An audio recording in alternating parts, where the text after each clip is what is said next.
Qatar की अदालत ने भारतीय नौसेना के 8 पूर्व अफसरों को मौत की सजा सुनाई है। दरअसल इनको पिछले साल ही जासूसी के कथित आरोप में गिरफ्तार किया गया था, जिसके बाद भारत सरकार ने भी हैरानी जाहिर की है। विदेश मंत्रालय की ओर से बयान भी जारी किया गया है, जिसमें कहा गया है कि डिटेल्ड कॉपी का इंतजार किया जा रहा है। हालांकि विकल्प तलाशने की भी कोशिश हो रही है और कानूनी मदद इनको लगातार मिलती रहेगी। इसके बाद से प्रतिक्रियाएं आना शुरू हो चुकी है। देखिए, 7 दिसंबर 2022 को मैंने लोकसभा में ये मामला उठाया था।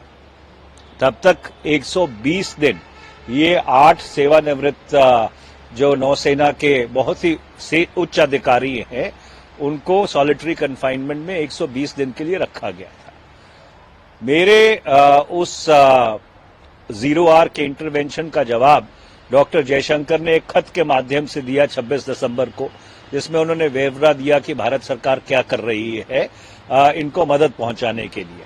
पर एक बात बिल्कुल साफ हो गई कि भारत सरकार कुछ भी नहीं कर रही थी, क्योंकि अगर भारत सरकार कुछ कर रही होती तो 9 महीने के बाद उनको या 10 महीने के बाद मौत की सजा थोड़ी सुनाई जाती।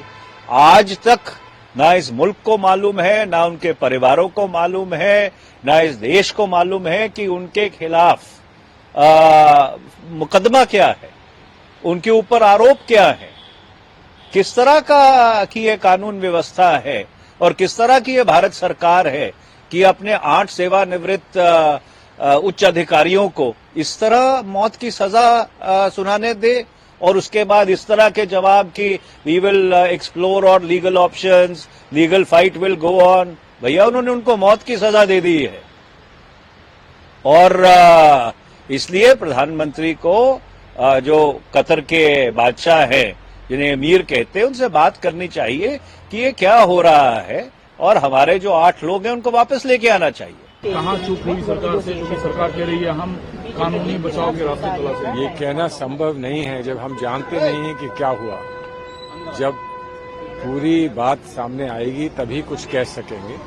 आज हम सिर्फ दुख व्यक्त कर सकते हैं कि ऐसा हुआ है और हमारे लिए ये मानना बड़ा संभव नहीं है कि उन सैनिकों ने ऐसा कुछ किया होगा जिसके कारण उन्हें कोई दंड दिया जाए। ये तो छोड़िए कि उनको मृत्यु दंड दिया जा रहा है। हमको ऐसा लगता है कि ऐसा नहीं हुआ होगा। अब क्यों ये हुआ, कितनी पैरवी हुई, सरकार की तरफ से क्या होना था, क्या हुआ है, वो जब सरकार बचाएंगे तभी पता चलेगा। लेकिन सर, रास्ते क्या हो सकते हैं आपके? देश बहुत रास्ते हैं। जब एक देश और दूसरे देश के बीच के संबंध होते हैं तो रास्ते निकाले जाते हैं, निकालने के तरीके होते हैं, कूटनीतिक रास्ते होते हैं और जो सरकारों के प्रमुख होते हैं, प्रधानमंत्री, अध्यक्ष जो भी हैं, वो हेड ऑफ स्टेट से बात कर सकते हैं। अगर ये हमारे लिए एक महत्वपूर्ण बात है, क्योंकि इसका संदेश पूरे विश्व में जाता है, तो अगर ये महत्वपूर्ण बात है तो इस पे चर्चा हो सकती है। इससे कनाडा ने हम पे आरोप लगाया, तो हमने यही कहा कि आप हमको आरोप लगा रहे हैं, आप हमसे चर्चा करिए, आप हमको तथ्य दिखाइए, हम ताकि उस पर अपनी प्रतिक्रिया कर सकें।